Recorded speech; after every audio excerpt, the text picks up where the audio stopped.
오늘 같이 보실 하나님 말씀은 스가랴서 1장 1절에서 좀 본문이 깁니다. 13절까지 천천히 우리 교독하겠습니다. 자, 먼저 제가 한 절 읽겠습니다. 다리오 왕 제2년에 여덟째 달에 여호와의 말씀이 이도 손자 베레가의 아들 선지자 스가랴에게 임하니라. 이르시되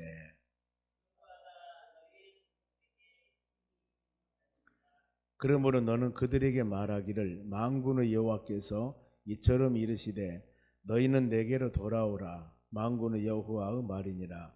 그리하면 내가 너희에게로 돌아가리라. 만군의 여호와의 말이니라.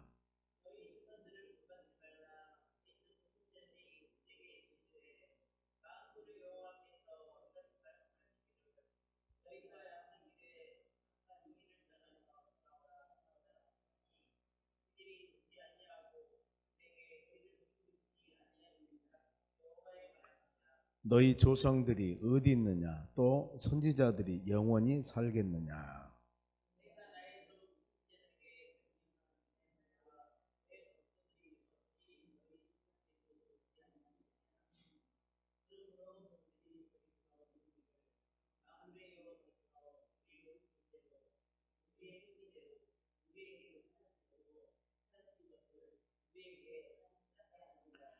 다리오 왕 제2년 11째 달 곧 스바돌 24일에 이도 손자 베레가 아들 선지자 스가랴에게 여호와 말씀이 임하니라.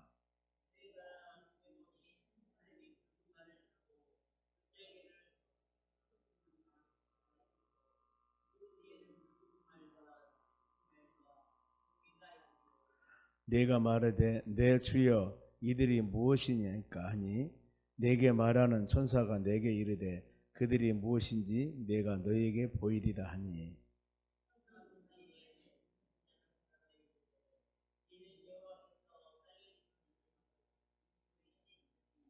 그들이 화석나무 사이에 선 여호와의 천사에게 말하되 우리가 땅에 두루 다녀보니 온 땅이 평안하고 조용하더이다 하더라.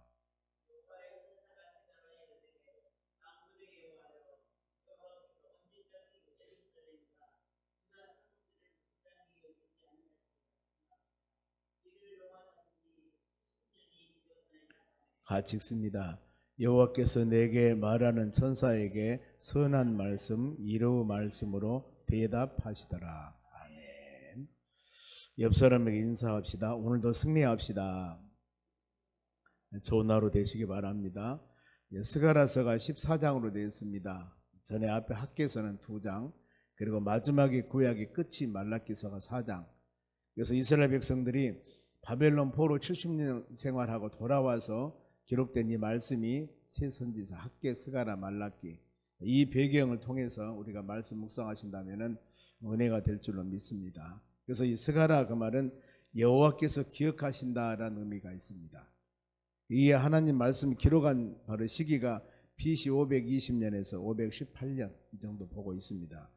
방금 말씀드렸을 배경은 하나님 말씀 묵상할 때마다 우리가 그 배경을 좀 이해하면은 쉽습니다. 그런데 배경은 보면은 모든 성경 말씀이 1장 처음에 시작할 때 1, 2, 3절 아래 모든 배경들이 다 들어 있습니다. 보면은 여기도 보면 1절 그랬습니다. 보면은 다리오 왕 제2년 여덟째 달에 여호와 말씀이 이도 손자 베레가 아들 선지자 스가랴에게 임하니라.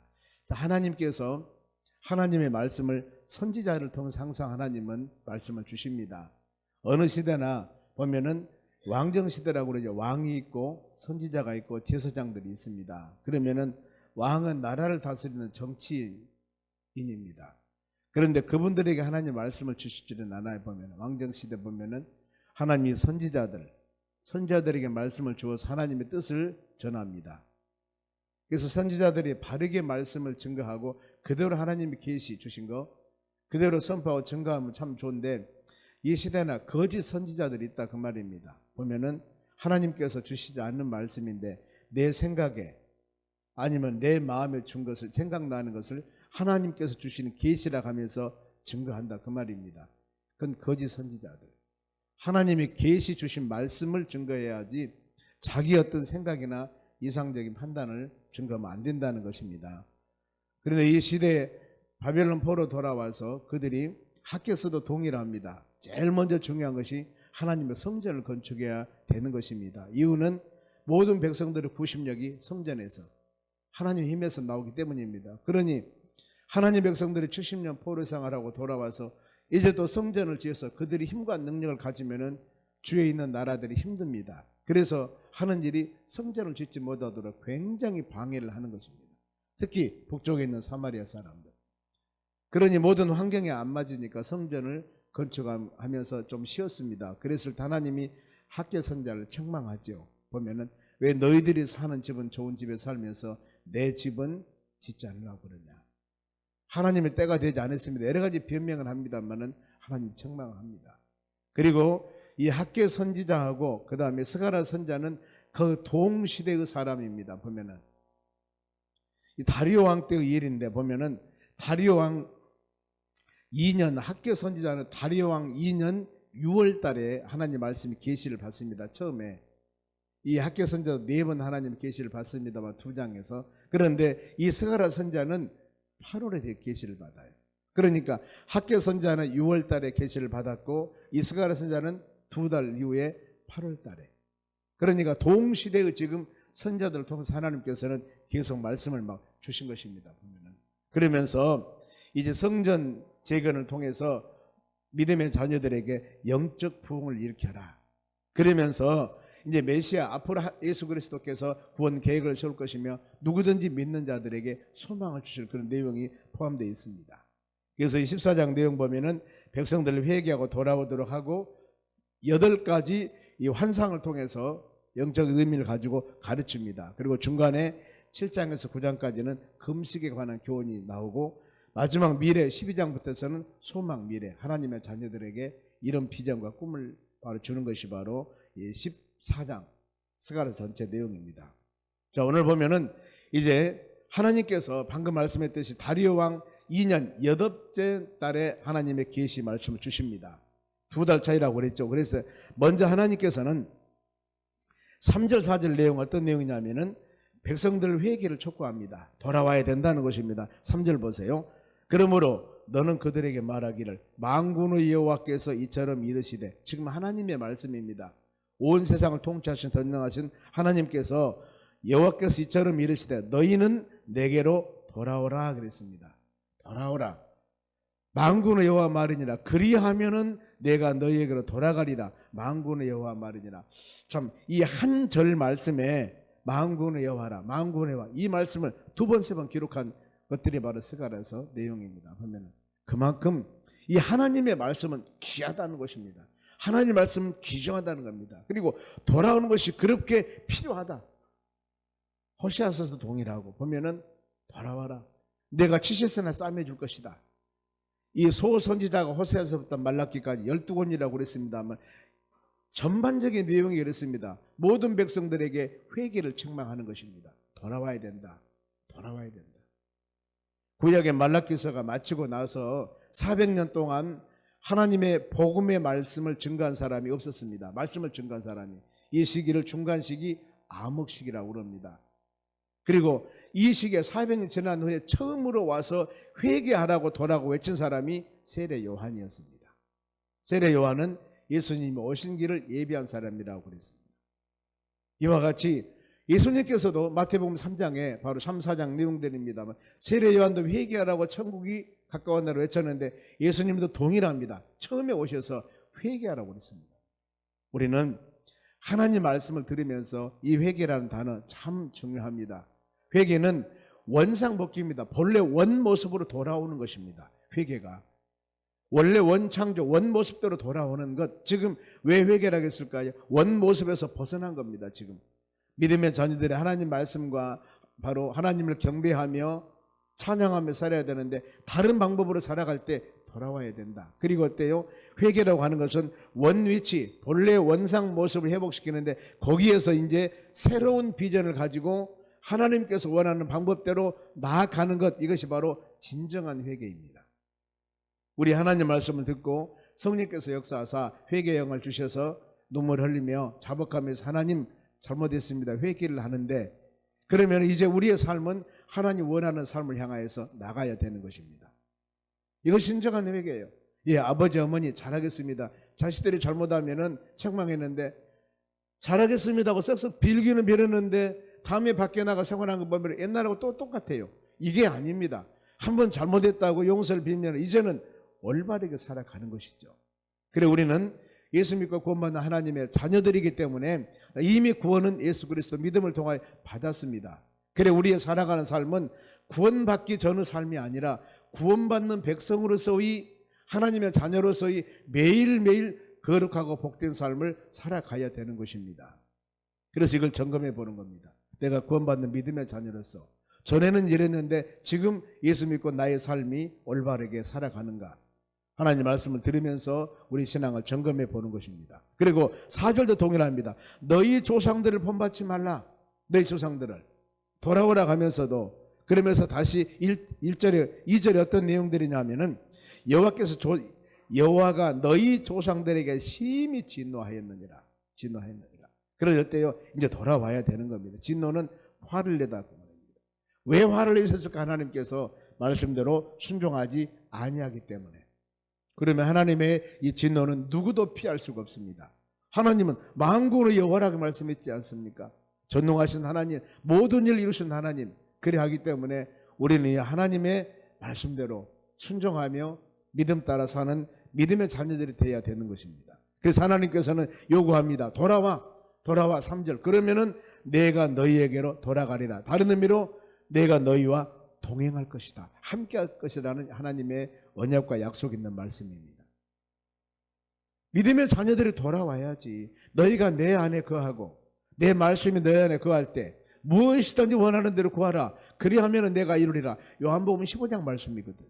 포도나무 가지 비유를 통해서 하나가 되어져야 되지요. 말씀과 그 다음에 하나님 은혜 가운데 행하는 우리의 삶, 즉 포도나무와 가지가 하나가 되듯이 떨어지면 나무는 말라 죽습니다. 동일합니다. 우리 신앙은 어떤 상황이라도 하나님의 은혜를 사모해야 되며 우리 주님과 동행하는 믿음의 삶을 살아가시기를 바랍니다. 그러면은 돌아온 자들에게 약속하죠. 내가 돌아간다. 내가 도와주마. 회개하는 자들에게 하나님께서 내가 즉각 은혜를 주신다. 그런 말씀입니다. 너희가 나를 찾고 찾으면 내가 만나주리라. 이런 약속의 말씀 간절한 마음으로 우리가 찾고 이 하루도 우리 주님과 동행하는 믿음의 삶을 살아가는 여러분들이 되시기를 바랍니다. 그러면서 조상들의 잘못을 절대 본받지 말라. 4절 말씀 그 내용이야. 돌아오라 했으나 그들이 하나님의 말씀을 듣지 아니하고 내 말씀에 귀를 기울이지도 아니했다고 그럽니다. 완악하고 강팍한 믿음의 자녀들. 우리는 예수 보혈로 제사받는 하나님의 자녀들입니다. 우리 삶의 모든 방향은 하나님 말씀 붙잡고 믿음으로 나가는 우리 삶이 되어야 되는 것이죠. 끊임없이 매일매일 주의 말씀 묵상하고 이 하루도 하나님의 은혜로 승리하는 복된 하루가 되시기를 바랍니다. 그러면은 순종하지 않은 조상들은 어떻게 했을까? 5절 말씀 봅니다. 너희 조상들이 어디 있느냐? 또 선지자들이 영원히 살겠느냐? 이 말은 뭐예요? 죽는다. 하나님 말씀 불순종했을 때 과연 그들이 어떻게 되었을까? 북쪽에 있는 이스라엘 나라가 BC 722년에 아수르 나라에서 멸망을 당해버립니다. 사울 왕이 1대 왕, 다윗 왕이 2대 왕, 솔로몬 왕이 3대. 이 3대 왕, 세 왕은 40년씩 나라를 다스렸습니다. 그래서 3, 40이 120년 동안은 이 하나님의 자녀들을 통일 왕국이라고 그럽니다. 하나가 되었어요. 우리 같으면은 남북으로 갈라지지 않고 한 나라였습니다. 그런데 솔로몬이 타락해서 솔로몬 이후에 솔로몬이 죽고 그 아들 때 남북으로 나라가 갈라집니다. 북쪽의 나라 아수르 나라에서 멸망당합니다. 남쪽의 유다 BC 586년에 바벨론 느부갓네살 왕에서 멸망당해버렸습니다. 이걸 보았습니다. 역사적으로. 그리고 70년 포로생활을 하고 포로생활을 하다가 돌아와서 지금 하나님의 성전을 짓고 믿음으로 올바로 살아가야 되는 것입니다. 이건 지금 본인들의 역사 보면은 본인들의 역사. 우리 조상들이 이렇게 말씀과 믿음 안에 온전히 살지 못함을 통해서 이렇게 어려움 당하고 남은 나라 잡혀가서 고통당하고 돌아와서 이제 정신 차리고 하나님 말씀과 믿음 안에 살아가야 되는데 그러지 못한 상태, 지금도 어떻게 보면 하나님 편에 봐서 온전한 정신 차리지 않고 있다 그 말입니다. 계속적으로 책망을 하십니다. 그리하여 다시 바로 스가랴에게 말씀을 주시는데 7절입니다. 다리오 왕 제2년 11째 달. 자, 처음에는 1장 1절에는 다리오 왕 2년 제8째 달이라고 그랬습니다. 8월 달. 두 번째 말씀이 임하는데 이때는 11월입니다. 3개월 후에 보면은요. 9, 10, 11월이니까. 이 지금 말씀 돌아와라. 너희 조상들과 같이 그렇게 하나님 말씀대로 벗어나지 말고 돌아오라 하면서 스가랴 선지자를 통해서 3개월 후에 다시 계시를 보여주는 겁니다. 근데 여기 보면은 지금 학계 선지자는 6월 1일 날 6월 달에 처음 학계 선지자 2장으로 되어 있습니다. 앞에 계시를 줬는데 그 다음 7월 달에 계시를 주고 9월 달에 9월 24일 날 두 번이나 계시를 줘요. 동일한 날에. 그리고 지금 여기는 11월 달입니다. 지금 이 시기가 얼마나 급하던가. 하나님은 두 선자를 통해서 계속 돌아가면서 계시 말씀을 주는 거예요. 보면은 몇 달 사이 지금 보면은 여기 11월 달에. 그래서 이때 하나님께서 이상을 보여줍니다. 이제 환상이라고 8가지 환상이 스가랴서에서 나옵니다만은 이상을 보여주는데 그 이상이 어떤 것인가. 8절 보면은 내가 밤에 보니 한 사람이 붉은 말을 타고 골짜기 속 화석류 사이에 섰고, 바로 메시아를 상징합니다. 보면 그 뒤에 붉은 말과 자줏빛 말과 백마가 있는데, 지금 세마 붉은 말을 탄 화석류 사이에 있는 바로 이것은 영적인 메시아를 지금 예수 그리스도를 상징하는데 그 뒤에 세 말이 지금 있습니다. 이것은 하나님의 심부름 많은 천사들. 붉은 말은 악한 자들을 심판하는 천사. 그 다음에 자줏빛 말은 여러 사방에 다니면서 많은 사람을 바로 지도하는 천사. 그리고 백말은 성도들에게 승리를 주시는 그런 천사. 이 세 종류의 천사들이 지금 나타납니다. 그런데 홍말을 탄 자, 뒤따른 말, 세 말들이 하는 일이 어떤 일인가? 10절 보면은 화석류 사이에 선자가 대답하여 이르되 이는 여호와께서 땅에 두루 다니라고 보내신 자들이라. 화석류 사이의 선자, 메시아를 상징한다고 그랬습니다. 그런데 이 바로 메시아를 상징하는 그리스도께서 지금이 이 붉은 말, 자주말, 백말을 세상에 보냈는데 이들이 하는 일을 두루 다니면서 세상을 순찰한다 그 말입니다. 하나님의 천사들. 그러면서 악한 일을 하는 자는 심판을 하며 택한 백성들에게 하나님께서 도움을 주는 것입니다. 그래 히브리서 1장 14절에 하나님께서는 천사를 보내서 믿음의 자녀들을 돌본다고 그랬습니다. 구원받는 하나님의 자녀들을 바로 이 세상에 돌보기 위해서 무엇을 보낸다? 하나님의 천사를 보낸다고 성경은 기록하고 있습니다. 하나님은 천군 천사가 항상 믿음의 자녀들을 돌보시고 인도하심을 여러분들이 믿으시기 바랍니다. 그런데 이 히브리서 신약입니다. 히브리서 이 시대 보면은 이 모든 피조물보다 뛰어난 예수 그리스도 창조주 하나님 예수 그리스도 믿고 믿음으로 살아가게 되는데 이 시기의 사람들이 천사를 숭배한 사상들이 있었습니다. 그래서 천사는 숭배한 게 아니에요. 천사는 피조물이다. 이것을 확실히 말씀을 해주는 것입니다. 천사님 하며 섬길 수가 없죠. 왜? 천사는 피조물을 하나님께서 믿음의 자녀들을 돌보기 위해서 보내는 피조물 중에 하나입니다. 그러면서 이 천사가 두루 돌아다니면서 이제 모든 상황을 살펴보고 와서 보고를 하는데 11절 하반절에 온 땅이 평안하고 조용하되이다 그럽니다. 그러면서 여호와 사자가 이 천사들이 기도하는 내용인데 12절 여호와 천사가 대답하여 이르되 만군의 여호와여 여호와께서 언제까지 예루살렘과 유다 성읍들을 불쌍히 여기지 아니하시려 하시나이까. 이를 노하신 지 바로 70년이 되었나이다.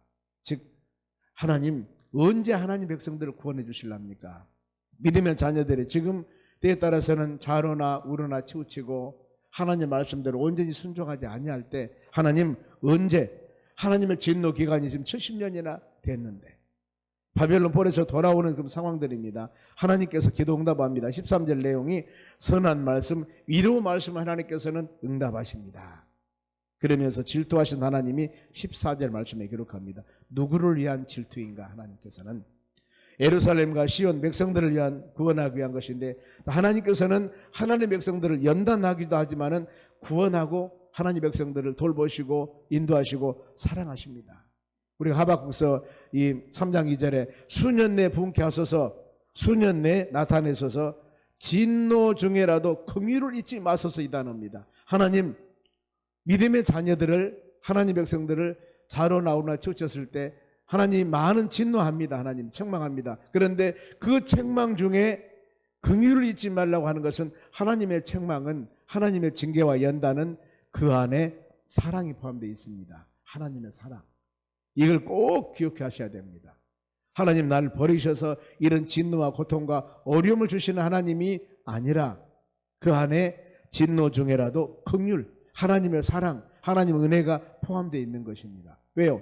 사랑하기 때문에 사랑한 자들을 연단하고 징계해서 돌아오도록 하는 것입니다. 만일에 사랑하지 아니한다면은 자로나 우나 치우쳐도 그대로 놔두죠. 멸망당하도록 놔둡니다. 그런데 사랑하기 때문에 하나님은 우리를 사랑하십니다. 그리하여서 은혜도 주시지만은 때에 따라서 자로나 우나 우리 신앙이 흔들렸을 때 사랑하기에 돌아오기 위해서 하나님의 징계 연단의 매를 때에 따라서는 때리기도 하신다는 겁니다. 하나님의 열국을 진노케 하는 이유가 있습니다만은 이 주위에 있는 여러 나라들이 있습니다. 그런데 이런 나라들에게 어려움을 주는 사례가 15절에 이방인들이 이스라엘에게 고난을 더했기 때문에 어느 시대나 어느 상황이나 역사의 주인공은 이 성경에서는 이스라엘 백성들입니다. 하나님의 자녀들이에요. 오늘날 신약에서 구원받는 믿음의 자녀들입니다.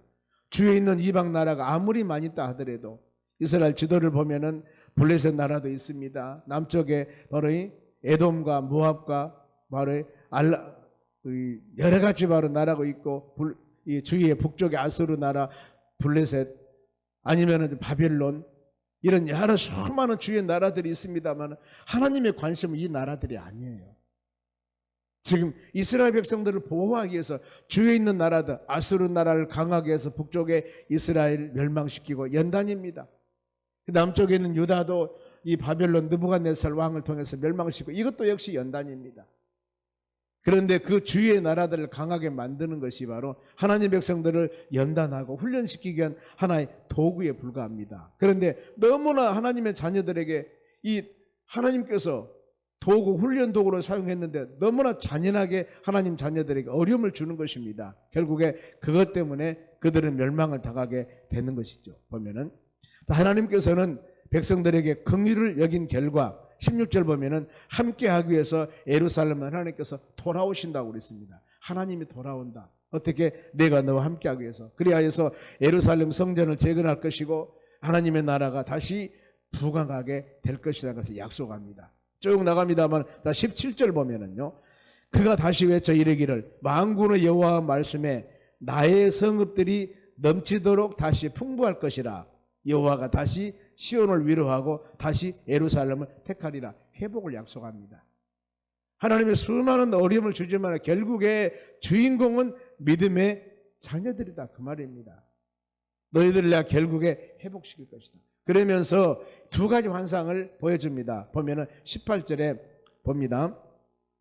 18절, 내가 눈을 들어 본즉 네 개의 뿔이 보이기로. 네 개의 뿔은 바로 권력을 상징합니다. 큰 힘을 상징해요.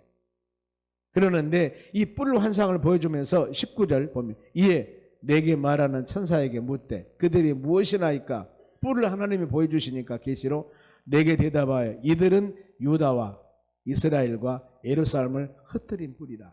이 강한 네 개의 뿔을 어떤 본 이상이 나타나서 하나님 백성들을 흩뜨려 버린다, 그 말입니다. 많은 바로 이 원수들에게, 많은 사람들에게 모욕을 당할 것이다. 사방의 수많은 사람들로 하여금, 많은 이 세력으로 하여금 어려움을 당하게 될 것이다. 그러면서 북쪽에 아수르, 옆쪽에 모압, 암몬 이런 나라들이 있습니다. 남쪽에는 애굽 나라, 뭐 이런 나라들 많죠. 그러나 결국에 하나님께서는 이런 나라를 연단으로 사용하지 결국에 믿음의 자녀들에게 끝까지 파멸과 끝까지 저주는 아니라는 것입니다.